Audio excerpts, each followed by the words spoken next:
يا الله يا رحمن يا رحيم يا كريم. الحمد لله رب العالمين والصلاة والسلام على سيد المرسلين محمد وعلى آله وأصحابه أجمعين، أما بعد.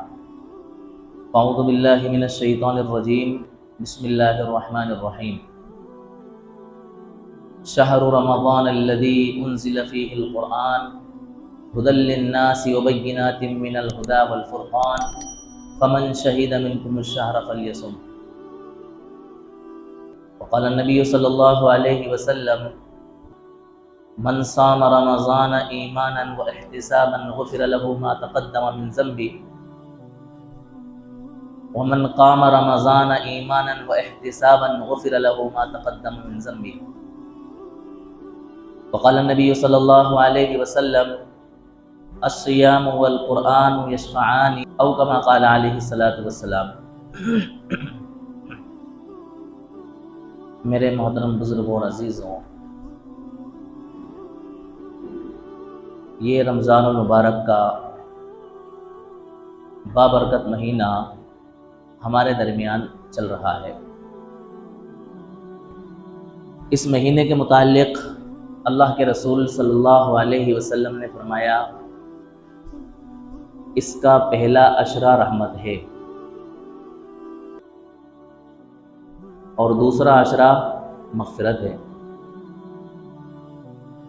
اور تیسرا عشرہ جہنم سے نجات اور خلاصی کا ذریعہ ہے. اس مہینے کی جتنی سعادتوں، گھڑیوں اور لمحات سے فائدہ اٹھا سکیں کم ہے اور تھوڑا ہے. اسی مہینے کی مناسبت سے ایک چیز اور فائدہ اٹھانے کی ہے ہم لوگوں کے لیے، وہ ہے اللہ تعالیٰ کا قرآن.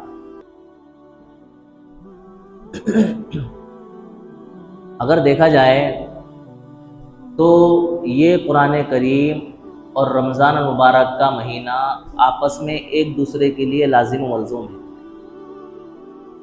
رمضان کا اور قرآن کا بڑا گہرا تعلق ہے، گہرا ربط ہے. اگر دونوں میں سے کوئی ایک ختم ہو جائے تو دوسرے کی اہمیت ختم ہو جاتی ہے. تو اللہ تعالیٰ نے ان دونوں چیزوں کا بڑا گہرا ربط بنایا. وجہ اس کی یہ ہے کہ اللہ تعالیٰ نے انسانوں کو پیدا کرنے کے بعد ان کی جتنی ضرورتیں ہو سکتی ہیں ان ساری ضرورتوں کو پیدا فرما دیا. انسان کی عام طور سے دو طرح کی ضرورتیں ہوتی ہیں. ایک ضرورتیں وہ ہوتی ہیں جن کا تعلق انسان کے جسم سے ہوتا ہے، اس کے بدن سے ہوتا ہے، اور بعض ضرورتیں وہ ہوتی ہیں جن کا تعلق انسان کی روح سے ہوتا ہے. اللہ تعالیٰ کے رب ہونے کا اور الہ ہونے کا تقاضا یہ ہے کہ اللہ تعالیٰ اپنے ماننے والوں کی اور اپنے بندوں کی ساری ضرورتوں کو پورا کر دے. کیا کر دے؟ پورا کر دے. اللہ تعالیٰ نے اپنی ربوبیت کا اظہار کرتے ہوئے اور اپنے خدا ہونے کا اعتراف کراتے ہوئے انسان کی دونوں ضرورتوں کو پورا کیا. جسمانی جتنی ضرورتیں ہو سکتی ہیں اللہ تعالیٰ نے اس کے اسباب پیدا فرمائے، اور جسمانی ضرورت کے لحاظ سے جن چیزوں کی ضرورت پڑتی ہے ان چیزوں سے فائدہ اٹھانے کا انسان کو ڈھنگ اور سلیقہ سکھلایا. اور روحانی اعتبار سے انسان کی جو ضرورتیں ہیں اس کے لیے اللہ تعالیٰ نے شروع ہی سے اس دنیا کے سب سے پہلے انسان حضرت آدم علیہ السلام اللہ تعالیٰ نے آپ کو نبی بنا کر کے بھیجا، اور آپ کے ذریعے اللہ تعالیٰ نے انسانوں میں ہدایت کا پیغام پہنچایا. اور اس آخری ہدایت کے پیغام کو اللہ کے رسول صلی اللہ علیہ وسلم کے ذریعے قیامت تک کے لیے قرآن کی شکل میں انسانوں تک پہنچایا. یہ جو قرآن کریم ہے، یہ قرآن کریم ہمارے لیے دنیاوی اعتبار سے بھی اور اخروی اعتبار سے بھی ہمیں گائیڈ کرنے والی ایک کتاب ہے، ہماری رہنمائی کرنے والی کتاب ہے۔ دنیا کے کسی مسئلے میں بھی اگر ہمیں الجھن ہو رہی ہے تو ہم اس قرآن کریم کے ذریعے اپنے اس مسئلے کو حل کر سکتے ہیں، اور اخروی اعتبار سے بھی ہم اپنے تمام مسائل کا حل اس قرآن کریم کے اندر تلاش کر سکتے ہیں۔ گویا کہ اللہ تعالیٰ نے اہل ایمان کے لیے اس کتاب کو نسخہ کیمیا بنا کر کے عطا فرمایا۔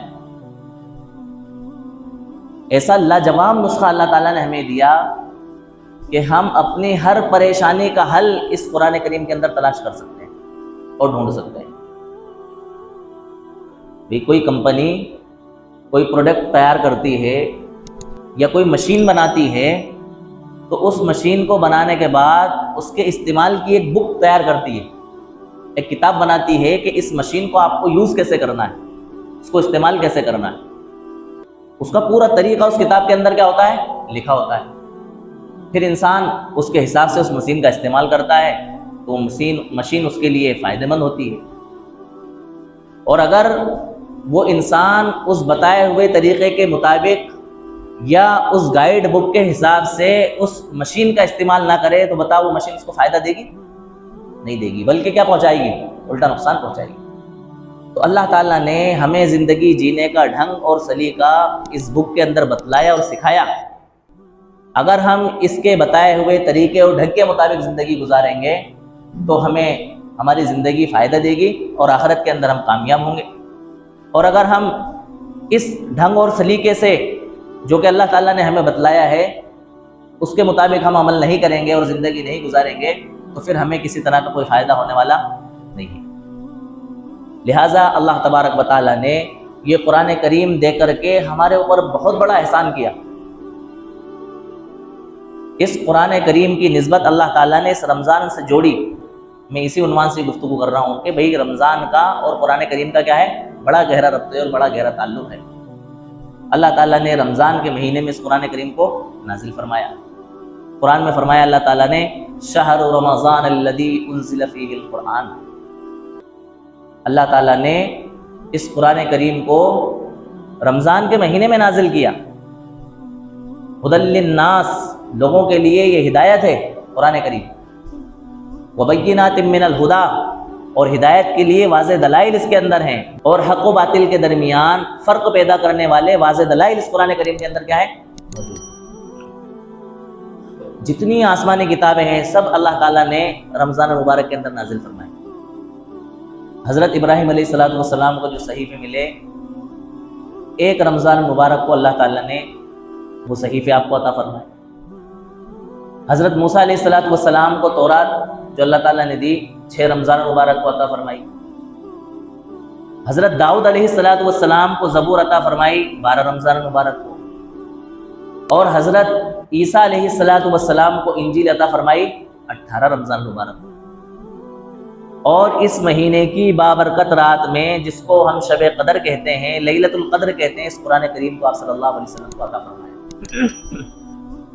اس بات پر سارے علماء کا اتفاق ہے کہ یہ قرآن کریم لوح محفوظ سے آسمان دنیا پر، 7 آسمان بنایا نا اللہ تعالیٰ نے، تو یہ جو آسمان ہمیں نظر آتا ہے اس کو کیا کہتے ہیں ہم؟ آسمان دنیا، یعنی کہ دنیا کا آسمان۔ اس آسمان دنیا پر اللہ تعالیٰ نے شب قدر کی رات میں پورا کا پورا قرآن کریم لوح محفوظ سے آسمان دنیا پر نازل فرما دیا۔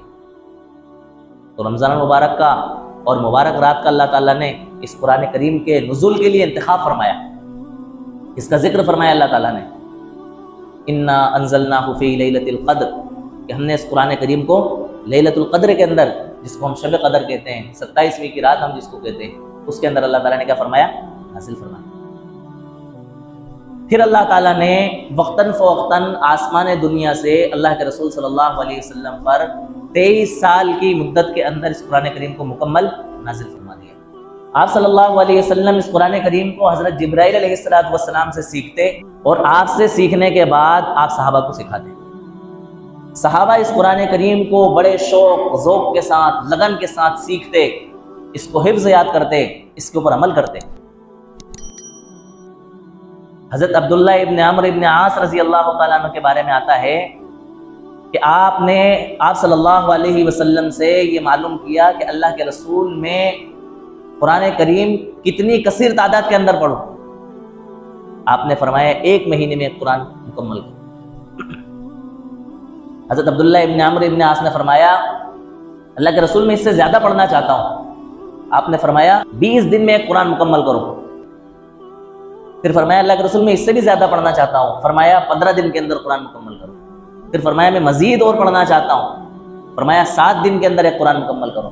ایک دوسری روایت میں آتا ہے کہ آپ کے مزید اصرار کرنے پر اللہ کے رسول صلی اللہ علیہ وسلم نے آپ کو 3 دن میں ایک قرآن کریم مکمل کرنے کی اجازت دی. اس بات سے ہم اندازہ لگا سکتے ہیں کہ صحابہ کرام کو کتنا شوق تھا قرآن کریم پڑھنے کا اور کتنی چاہت تھی ان کو، کتنا جذبہ تھا اس قرآن کو پڑھنے کا، جبکہ ان کی زبان میں یہ قرآن وہ نہ بھی پڑھتے تو کوئی بہت بڑی بات نہیں تھی. جیسے ہمارے لیے بہت ساری چیزیں ہماری زبانوں پر ہوتی ہیں نا، اس طرح سے اس قرآن کریم اللہ تعالیٰ نے یہ قرآن ان کی زبان میں نازل فرمایا تو ان کے لیے اس کو بہت زیادہ پڑھنا کوئی بہت بڑی بات نہیں تھی.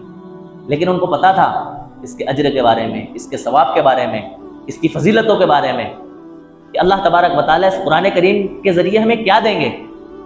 صحابہ کرام جتنا ہو سکتا تھا اتنا زیادہ اس قرآن کریم کو کیا کرتے تھے، پڑھا کرتے تھے. حضرت ابو موسیٰ اشعری رضی اللہ تعالیٰ عنہ کے بارے میں آتا ہے کہ آپ اتنی بہترین آواز میں اور اتنا کثیر تعداد میں قرآن کریم پڑھا کرتے ہیں کہ رسول صلی اللہ علیہ وسلم آپ سے فرماتے کہ اللہ تعالیٰ نے آپ کو نغمہ داؤدی عطا کیا ہے. آپ کی آواز بھی بڑی شاندار تھی. کیا کہتے ہیں؟ نغمہ داؤدی عطا کیا ہے. حضرت داؤد علیہ السلام کا زبور پڑھنا اور آپ کی آواز میں جو اللہ تعالیٰ نے کشش عطا فرمائی تھی، اس آواز میں جو جاذبیت اللہ تعالیٰ نے رکھی تھی، وہ گویا کہ کہاں محسوس ہوتی تھی اللہ کے رسول کو؟ حضرت ابو موسیٰ اشعری رضی اللہ تعالیٰ عنہ کی آواز. ایک جنگ کے موقع پر صحابہ کرام نے اپنے اپنے خیمے لگائے. تمبو جو ہوتے ہیں نا، کیمپ، صحابہ نے لگا لیے. اللہ کے رسول کو نہیں پتا تھا کہ کس قبیلے نے کہاں تمبو لگائے. قبیلہ اشعر کے لوگ اتنی کثرت سے قرآن کریم پڑھا کرتے تھے کہ آپ صلی اللہ علیہ وسلم نے رات میں ان کے قرآن کریم کی آواز کو سن کر کے یہ اندازہ لگا لیا کہ قبیلہ اشعر کا خیمہ کہاں لگا ہوا ہے. اور صبح کہا آپ نے کہ مجھے رات کو نہیں پتا تھا کہ آپ نے خیمہ کہاں لگایا، لیکن آپ کی تلاوت کی آواز نے مجھے یہ ثابت کر دیا کہ آپ کا خیمہ فلاں جگہ پر لگا ہوا. یہ صحابہ کرام کا کیا تھا؟ قرآن کریم سے شغف تھا، لگاؤ تھا ان کا قرآن کریم سے. اور ہم اپنے بزرگان دین میں، تابعین میں، تبع تابعین میں، صحابہ میں اس طرح کے واقعات بے شمار دیکھ سکتے ہیں جن سے ہم یہ اندازہ لگا سکتے ہیں کہ ان لوگوں کو قرآن سے کتنی محبت تھی اور کتنا لگاؤ تھا. تیسرے خلیفہ امیر المؤمنین حضرت عثمان بن عفان رضی اللہ تعالیٰ، آپ کے بارے میں آتا ہے آپ کثرت سے قرآن کریم پڑھا کرتے تھے. جب بلوائیوں نے آپ کے اوپر حملہ کیا، آپ کو شہید کیا، تو آپ اس وقت قرآن کریم کی تلاوت میں مشغول تھے. چنانچہ آپ کے حملہ کرنے کے بعد جب آپ کے جسم سے خون نکلا تو وہ خون اس مصحف پر بھی لگا جس کو آپ کیا کر رہے تھے؟ تلاوت کر رہے تھے. مصحف کا مطلب قرآن کریم. حضرت امام ابو حنیفہ رحمۃ اللہ علیہ کے بارے میں آتا ہے کہ آپ رمضان المبارک کے اندر 61 قرآن کریم پڑھا کرتے تھے. کتنے؟ 61. ایک قرآن کریم دن کا، ایک رات کا اور ایک تراویح کا. اسی طرح سے امام شافعی رحمۃ اللہ علیہ کے متعلق آتا ہے کہ آپ بھی تقریباً 60 قرآن کریم رمضان المبارک میں پڑھا کرتے ہیں. حضرت سفیان ثوری رحمۃ اللہ علیہ، حضرت امام مالک رحمۃ اللہ علیہ، یہ وہ بڑے بڑے محدثین اور فقہا ہیں جن کا میں آپ کے سامنے نام لے رہا ہوں کہ ان کو دین کی خدمت کرنے سے فرصت ہی نہیں تھی. امام مالک رحمۃ اللہ علیہ جنہوں نے حدیث شریف کی ایک کتاب لکھی جس کو موطا امام مالک کہا جاتا ہے.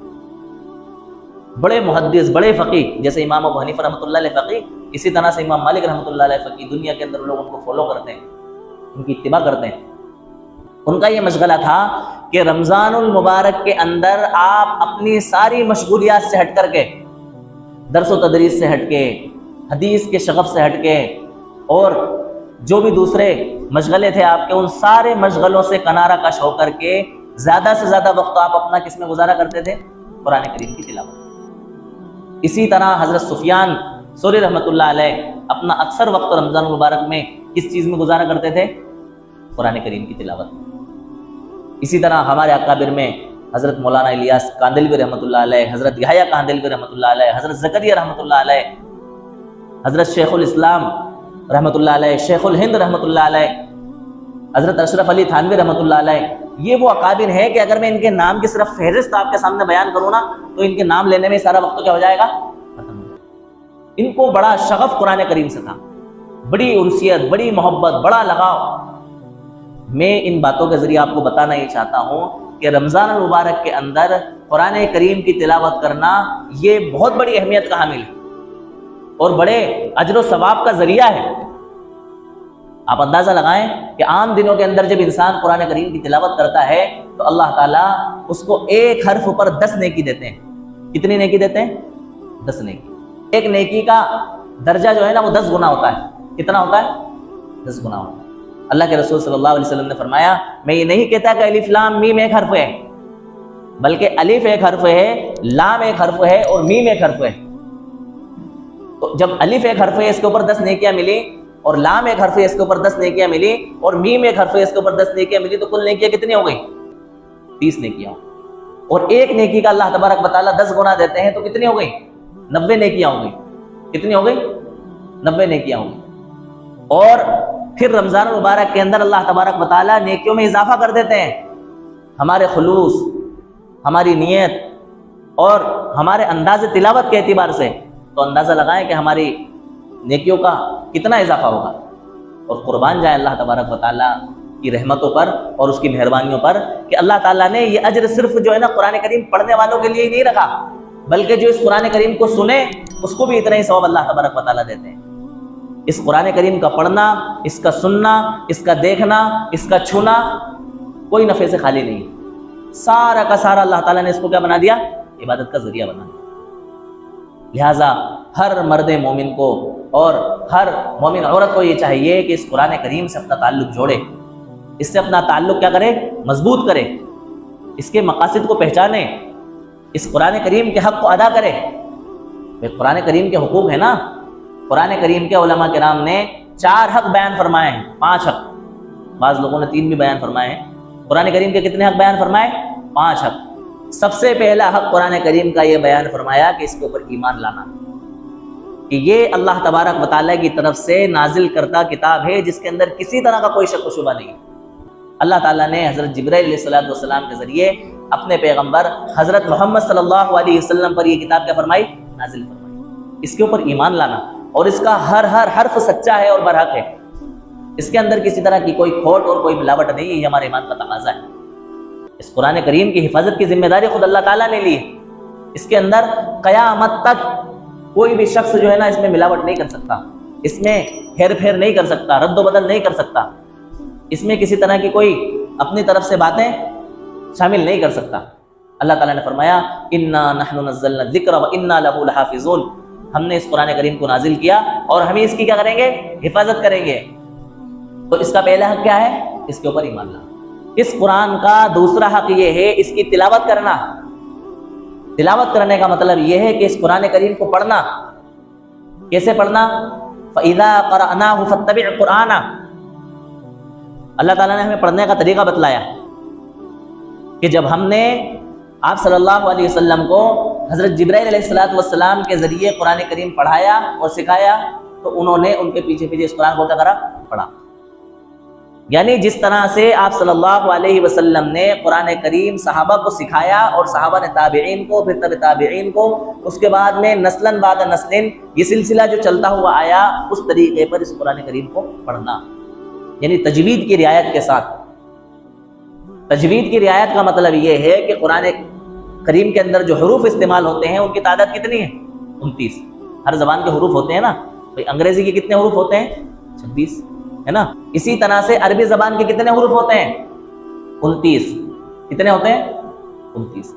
تو ان 29 حروف کو صحیح ادائیگی کے ساتھ، صحیح تلفظ کے ساتھ، مخرج کی رعایت کے ساتھ ادا کرنے کا نام کیا کہلاتا ہے؟ تجوید کہلاتا ہے۔ تو ہم یہ کوشش کریں کہ اس قرآن کریم کو تجوید کے ساتھ پڑھیں۔ کائے کے ساتھ پڑھیں؟ تجوید کے ساتھ پڑھیں۔ بہت آسان ہے، کوئی مشکل نہیں ہے۔ ہم اگر سیکھنا چاہیں تو کوئی مشکل نہیں ہے ہمارے لیے اس قرآن کریم کو سیکھنا۔ اس کو سیکھنے کی کوشش کریں۔ اس کے لیے کوئی عمر کی قید نہیں ہے کہ ہم صرف بچے ہوں گے تو ہی سیکھیں گے۔ بڑی عمر میں بھی ہم کیا کر سکتے ہیں؟ قرآن کریم سیکھ سکتے ہیں۔ اس قرآن کریم کی رحمتوں سے اپنے آپ کو محروم نہ کریں، یہ ہمارے لیے بڑا اعلانیہ ہے کہ ہم دنیا کے سارے علوم اور فنون سیکھتے ہیں لیکن قرآن کا فن نہیں سیکھتے، قرآن کریم پڑھنا نہیں سیکھتے، نہ ہی اپنی اولادوں کو ہم اس کے اوپر توجہ دلاتے ہیں اور بہت خاص دھیان رکھتے ہیں اس بات کا کہ بھئی جو ہے قرآن کریم کو اچھے طریقے سے پڑھو یا اچھی طریقے سے سیکھو۔ ہماری کوشش یہ ہونا چاہیے جس طرح سے ہم بچوں کی دنیاوی تعلیم کے لیے اچھے اسکول کا انتخاب کرتے ہیں، اسی طرح ہمیں اپنے بچوں کی دینی تعلیم کے لیے اور قرآن کریم کی تعلیم کے لیے اچھے مدرس کا انتخاب کرنا چاہیے اور اچھے استاذ کا انتخاب کرنا چاہیے جو ہمارے بچوں کو اچھے انداز میں قرآن کریم سکھائے، تجوید کی رعایت کے ساتھ قرآن کریم سکھائے، اور ہو سکے تو ہمیں خود کو بھی ایک ایسا وقت نکالنا چاہیے اپنے آپ کا کہ مجھے قرآن سیکھنا ہے۔ کیا کرنا ہے؟ سیکھنا ہے۔ ہمیں کسی ایسے مدرس کا اور استاذ کا انتخاب کر کے اپنا وقت فارغ کر کے قرآن کریم سیکھنے کا مشغلہ بنانا چاہیے۔ 24 گھنٹے میں سے آدھا گھنٹہ کا وقت فارغ کر کے، 1 گھنٹے کا وقت فارغ کر کے اپنے آپ کو قرآن کریم کی ان لازوال نعمتوں سے بہرابر کرنے کی کوشش کرنا چاہیے۔ تو قرآن کا دوسرا حق کیا ہے؟ اس کی تلاوت کرنا۔ ہمارے وہاں تلاوت کا ماحول ہی نہیں ہے۔ ایک زمانہ تھا کہ فجر کی نماز کے بعد جب کبھی کسی مسلم محلے سے گزر ہو جاتا تو قرآن کریم کی ایسی آواز آیا کرتی تھی جس طرح سے مدھو مکھیوں کے بھن بنانے کی کیا آتی ہے؟ آواز آتی ہے۔ بھئی مدھو مکھیوں کا جہاں سے کہیں سے گزر ہو رہا ہو تو ایک آواز پیدا ہوتی ہے نا ان کے گزرنے کی، ان کی اپنا ایک انداز ہوتا ہے۔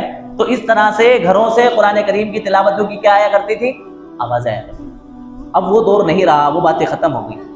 ہمیں واپس سے اپنے اندر یہ چیز پیدا کرنا چاہیے کہ نہیں، مجھے بھی جو ہے نا قرآن کریم کیا کرنا ہے؟ سیکھنا ہے۔ اپنے گھر میں قرآن کریم کی تلاوت کا ماحول بنانا ہے۔ دیکھو جس گھر کے اندر قرآن کریم کی تلاوت کی جاتی ہے نا، اس گھر کے اندر اللہ تبارک و تعالیٰ کی رحمتوں کی بارشیں ہوتی ہیں، اللہ تعالیٰ کے انوارات کی کیا ہوتی ہیں؟ بارشیں ہوتی ہیں۔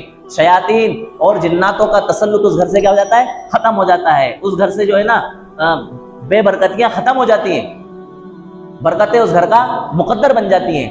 لہٰذا ہمیں اپنے گھروں کے اندر کیا کرنا چاہیے؟ تلاوت قرآن پاک کرنا چاہیے۔ کیا کرنا چاہیے؟ تلاوت قرآن پاک کرنا چاہیے۔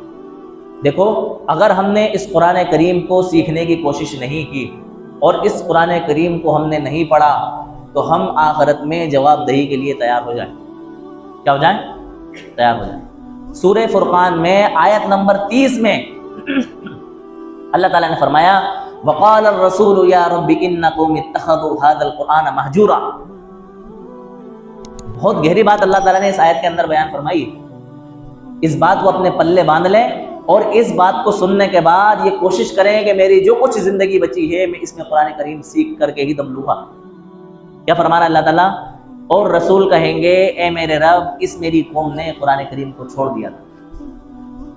بات سمجھ میں آ رہی؟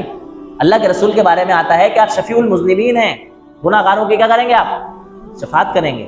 کیا کریں گے؟ شفاعت کریں گے اللہ تبارک و تعالیٰ کے حضور میں کہ بھائی اے اللہ یہ میرا بندہ ہے، میرا امتی ہے، آپ اس کو کیا کر دیجئے؟ معاف کر دیجئے، میری سفارش اس کے حق میں کیا کر لیجئے؟ قبول کر لیجئے۔ آپ شفیع المذنبین ہونے کے باوجود اللہ تبارک و تعالیٰ کے سامنے دعویٰ قائم کریں گے کہ میری اس قوم نے کیا کر دیا تھا؟ قرآن کریم کو چھوڑ دیا تھا۔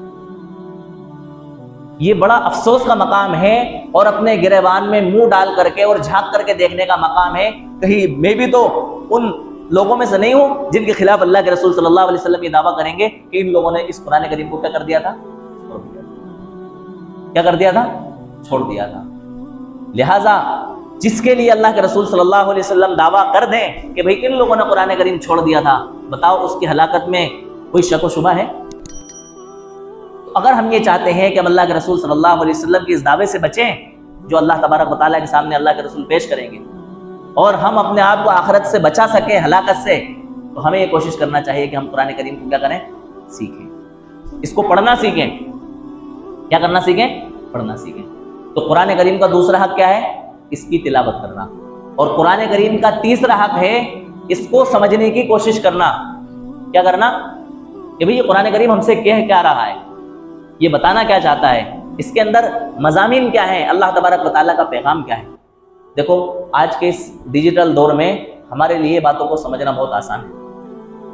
ہمیں انگلش نہ آتی ہو، کوئی ہمارا چاہنے والا، ہمارا محبوب اگر ہمیں انگلش میں SMS کرے تو بتاؤ ہم اس SMS کا مطلب سمجھے بغیر چین لیں گے؟ نہیں لیں گے۔ کیا کریں گے ہم اس کے لیے؟ بتاؤ ہم یہ کریں گے کہ جس کسی کو انگلش آتی ہوگی اس کے پاس جائیں گے کہ بھائی اس کا ترجمہ کرو، اس کا ٹرانسلیٹ کرو، کیا ہے، کروائیں گے کہ نہیں کروائیں گے؟ اور اگر یہ نہیں کریں گے، تھوڑے سے زیادہ چالاک ہیں، تو ہم کہاں جائیں گے؟ گوگل ٹرانسلیٹ پہ جائیں گے. کہاں جائیں گے؟ اس کو کاپی کر کے وہاں سے ٹیکسٹ میسج کے ذریعے، اور وہاں جا کر کے ہم جس زبان کو جانتے ہیں، اردو جانتے ہیں تو اردو میں اس کا ترجمہ کریں گے، اور اگر ہم ہندی جانتے ہیں تو ہندی میں اس کا ترجمہ کریں گے اور اس مطلب کو سمجھنے کی کوشش کریں گے. بتاؤ، اللہ تبارک و تعالیٰ نے یہ ہدایت کی کتاب ہمیں پہنچائی ہے اور ہمیں دی ہے تاکہ اس کے مطابق ہم اپنی زندگی گزاریں اور اپنی آخرت کے سنوارنے کی اور بنانے کی فکر کریں. اس کی ہمیں فکر ہی نہیں ہے کہ ہم اس کو کیا کریں، سمجھنے کی کوشش کریں، جبکہ ہر زبان میں اس کا ترجمہ کیا ہے، موجود. جو زبان ہم جانتے ہوں، ہندی جانتے ہو، ہندی میں بھی اس کا ترجمہ موجود ہے. انگریزی جانتے ہیں، انگریزی میں اس کا ترجمہ موجود ہے. اردو جانتے ہیں، اردو میں اس کا ترجمہ موجود ہے. بنگالی جانتے ہو، بنگالی میں ترجمہ موجود ہے. نیپالی جانتے ہو، نیپالی میں. دنیا کی کوئی زبان ایسی نہیں جس میں قرآن کریم کا ترجمہ موجود نہیں. مستند عالم دین کا، مستند عالم دین سے پوچھ کر کے کہ بھئی میں کون سا ترجمہ پڑھوں. آج کل تو کچھ گمراہ کن لوگوں نے بھی قرآن کریم کے ترجمے اور تفسیریں کی ہیں، تو ہمیں پتہ نہیں چل پاتا ہے کہ بھئی کون سا ترجمہ ہمارے پڑھنے کے لائق ہے اور کون سا ترجمہ پڑھنے کے لائق نہیں ہے. تو ہمیں یہ کسی مستند عالم سے، باسند عالم سے، سلجھے ہوئے عالم دین سے پوچھ کر کے یہ طے کرنا ہے کہ مجھے ترجمہ کن عالم دین کا پڑھنا ہے، کن کی تفسیر میں خریدوں. میں آپ کو مشورہ دے رہا ہوں اپنے اعتبار سے، اگر آپ کو کبھی کوئی ترجمہ قرآن خریدنے کی ضرورت پڑے تو آسان عام فہم زبان میں مفتی تقی عثمانی مدد اللہ العالی کا آسان ترجمہ قرآن کے نام سے قرآن کا ترجمہ موجود ہے. بہت آسان الفاظوں میں اور آسان زبان میں، ہندی میں بھی موجود ہے اور اردو میں بھی موجود ہے. جو سی زبان آپ جانتے ہو خرید کر کے لا، اس کو پڑھیں. اس میں آپ کے لیے کوئی الجھن پیدا نہیں ہوگی، کسی طرح کے کوئی تذبذب پیدا نہیں ہوگا، اور کوئی بات سمجھ میں نہیں آئے تو کسی عالم دین سے پوچھیں. تو قرآن کریم کا تیسرا حق کیا ہے؟ اس قرآن کو سمجھنا.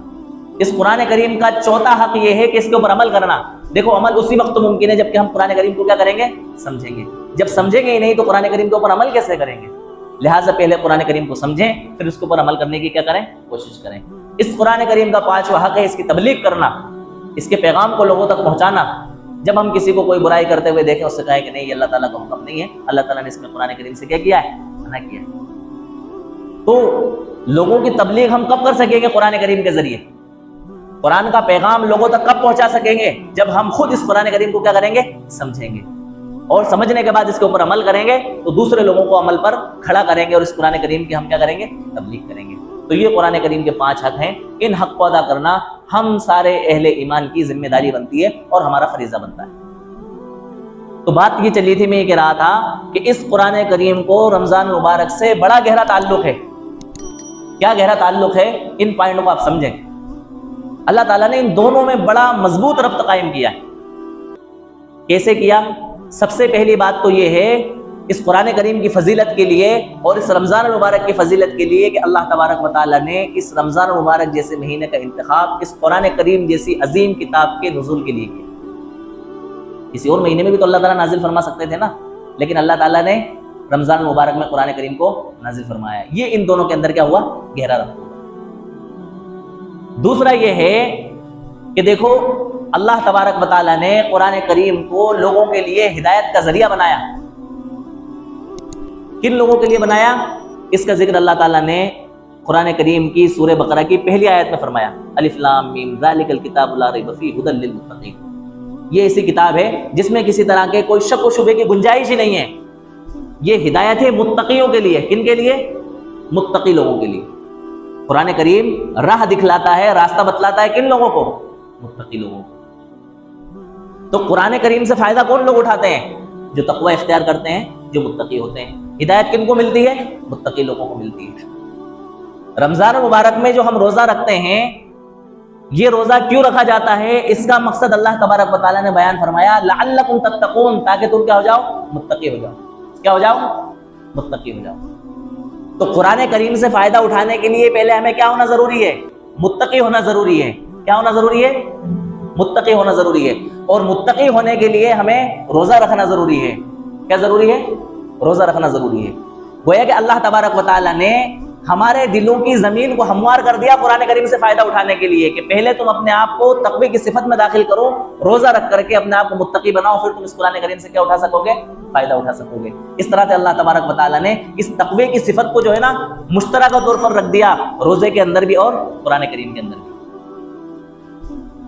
اور کس اعتبار سے آپسی تعلق رمضان کے درمیان اور قرآن کے درمیان میں ہے؟ تو میں نے ابھی شروع میں بتلایا تھا کہ اللہ تبارک و تعالیٰ نے اس رمضان المبارک کے پہلے عشرے کو کیا بنایا؟ رحمت بنایا۔ قرآن کریم کو بھی اللہ تبارک و تعالیٰ نے رحمت فرمایا شفاء و ہدی و رحمت للمؤمنین، کہ یہ قرآن کریم جو ہے نا یہ شفا بھی ہے لوگوں کے لیے، ہدایت بھی ہے، اور ایمان والوں کے لیے رحمت بھی ہے۔ اللہ تبارک و تعالیٰ نے رمضان المبارک کا پہلا عشرہ اور قرآن کریم کا رحمت ہونا، ان دونوں کو آپس میں جوڑ کر کے یہ بتلا دیا کہ ان کا آپس میں کیا ہے؟ بڑا گہرا ربط ہے۔ کیا ہے آپس میں؟ بڑا گہرا ربط ہے۔ قرآن کریم کے اندر اللہ تبارک و تعالیٰ نے جگہ جگہ پر صبر کی تلقین فرمائی۔ کیا فرمائی؟ صبر کی تلقین فرمائی، اور صبر کے ذریعے مدد طلب کرنے کو اللہ تبارک و تعالیٰ نے ذکر فرمایا۔ یا ایھا الذین آمنوا استعینوا بالصبر والصلاۃ انہ من یتق ویصبر فإن اللہ لا یضیع اجر المحسنین۔ جو شخص تقوی کی روش پر چلتا ہے اور صبر اختیار کرتا ہے، اللہ تعالیٰ ان کے اجر کو ضائع نہیں کرتا ہے۔ اور حدیث پاک کے اندر آتا ہے، اللہ کے رسول نے فرمایا ھذا شہر الصبر، کہ یہ مہینہ صبر کا مہینہ ہے۔ کائے کا مہینہ ہے؟ صبر کا مہینہ ہے۔ قرآن کریم کے اندر صبر کی تلقین کی جا رہی ہے، اور اس مہینے کو صبر کا مہینہ بتایا جا رہا ہے۔ ان دونوں کے درمیان صبر کے اعتبار سے کیا ہے؟ مناسبت اور موافقت ہے، بڑا گہرا ربط ان دونوں کے درمیان ہے۔ اسی طرح سے اللہ تبارک و تعالیٰ نے قرآن کریم کے اندر جگہ جگہ پر انسان کو برائیوں سے روکنے کا حکم دیا۔ کیا دیا؟ اللہ تبارک و تعالیٰ نے کہ یہ گناہ چھوڑ دو، یہ گناہ چھوڑ دو، گناہوں کی نشاندہی بیان فرمائی۔ اللہ تعالیٰ نے قرآن کریم کے اندر گناہوں کے بارے میں بتلایا کہ اس گناہ کی سزا یہ ہے، اس گناہ کی سزا یہ ہے، اس گناہ کی سزا یہ ہے۔ روزہ جو ہے ان گناہوں سے بچنے کے لیے ذریعہ بنتا ہے۔ گویا کہ اللہ تبارک و تعالیٰ نے روزے کے ذریعے تربیت کروائی کہ یہ جو گناہ ہے ان گناہوں سے بچنا اسی وقت آسان ہے جبکہ تم روزے کے ذریعے کیا کرو گے؟ اس کی پریکٹس کرو گے۔ اللہ تعالیٰ نے فرمایا وَذَرُوا ظَاهِرَ الْإِثْمِ وَبَاطِنَهُ إِنَّ الَّذِينَ يَكْسِبُونَ الْإِثْمَ سَيُجْزَوْنَ بِمَا كَانُوا يَقْتَرِفُونَ، کہ وہ گناہ جو ظاہری اعتبار سے تم کرتے ہو وہ بھی چھوڑ دو، اور جو چپکے چوری کرتے ہو وہ بھی چھوڑ دو۔ جو کچھ تم اعمال کرتے ہو ان کا تمہیں بدلہ دیا جائے گا، تمہارے برے اعمال کا بدلہ دیا جائے گا۔ تو اللہ تبارک و تعالیٰ یہاں پر جو ہے نا گناہوں کے چھوڑنے کی بات کر رہے ہیں، اور روزہ کہہ رہا ہے الصیام جنۃ، ان کے روزہ کیا ہے؟ ڈھال ہے۔ گویا کہ انسان اس روزے کے ذریعے گناہوں سے کیا ہوتا ہے؟ بچ جاتا ہے۔ اگر ہم دیکھیں تو رمضان اور قرآن کے درمیان میں کیا ہے؟ بڑا گہرا ربط ہے اور بڑا باہمی تعلق ہے۔ اللہ تبارک و تعالیٰ نے رمضان کو قرآن کے ساتھ اور قرآن کو رمضان کے ساتھ جوڑا ہے، یہ ہمیں سمجھنے کی ضرورت ہے۔ کوشش یہ کریں کہ اس رمضان کا کوئی لمحہ اس طرح کا ہماری زندگی میں خالی نہ جائے جس کے اندر ہم جو ہے نا قرآن کریم سے فائدہ نہ اٹھا سکیں۔ جتنا ہو سکے پاؤ پارا، آدھا پارا، ایک پارا، جتنا ہمیں توفیق ہو سکے اس قرآن کریم کی تلاوت کا اہتمام کریں۔ اللہ تعالیٰ ہم سب کو عمل کی توفیق عطا فرمائے۔ وآخر دعوانا الحمد للہ رب العالمین۔